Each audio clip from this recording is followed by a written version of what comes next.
ushered in, but it was starting to look like Isabella Nelson might be gone for good. Which was almost as scary as the look in Sadie's eye when she said, "Okay, goggles ready?" April didn't answer. She just grabbed the plastic safety goggles that Smithers bought in bulk and were a standard part of the Sadie Marie Simmons friendship package.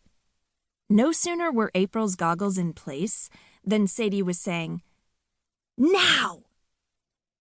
Then she pulled a cord. A moment later, Smithers' big fancy stove sprang to life. Flames sparked underneath a heavy cast-iron griddle, and a mixer turned on and started stirring batter in a giant bowl. It all seemed harmless enough until the bowl began to slide down a track and slowly began to tip. No! April wanted to cry. But the bowl couldn't have been more stable as it dripped batter onto the hot griddle in perfect little puddles of future pancakes. "Wait for it," Sadie said a few moments later, and April remembered to be scared. "Now!" Sadie exclaimed just as the piping hot griddle popped up.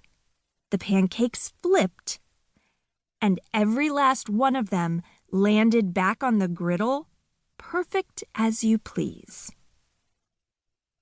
"It worked," April said, equal parts stunned and relieved. "Of course it worked." Sadie wasn't mad, and she wasn't defensive. It was just a data point in a long line of data points, every one of which said that the newest Sadie Maddock was ready for business. April's heart rate was just starting to return to normal when Sadie grabbed a knife and said, "Now it's time to try bacon." But before April could even start to panic, someone said, "I'll do that, Sade," and Tim swept into the kitchen. He snatched the sharp knife out of Sadie's hand before she could attach it to the Sadie Maddock 20, because it was the unwritten rule of Winterborne House that Sadie Maddocks and knives should never, ever mix. A moment later, Tim had the bacon open, and a second pan was sizzling on the stove, and the whole room smelled like the best thing ever. Breakfast. Seriously, April thought, I ought to make a perfume that smells like breakfast. She'd be richer than Gabriel if she did.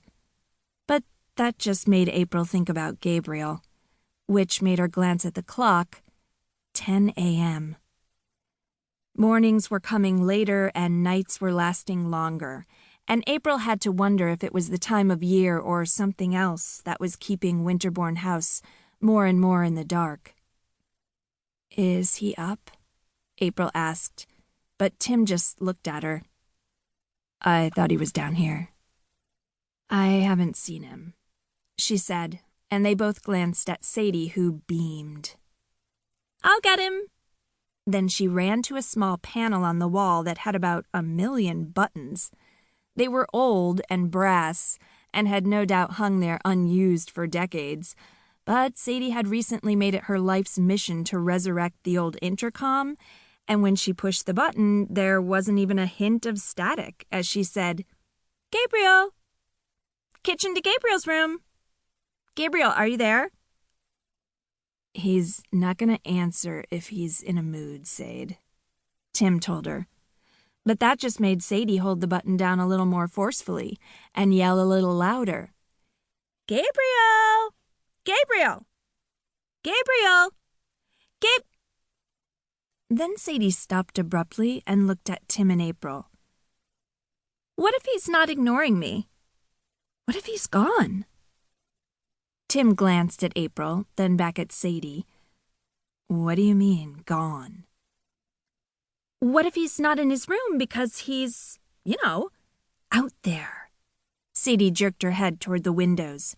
"What if he's—" She dropped her voice. "Sentineling. What if he's sentineled?" She tried, but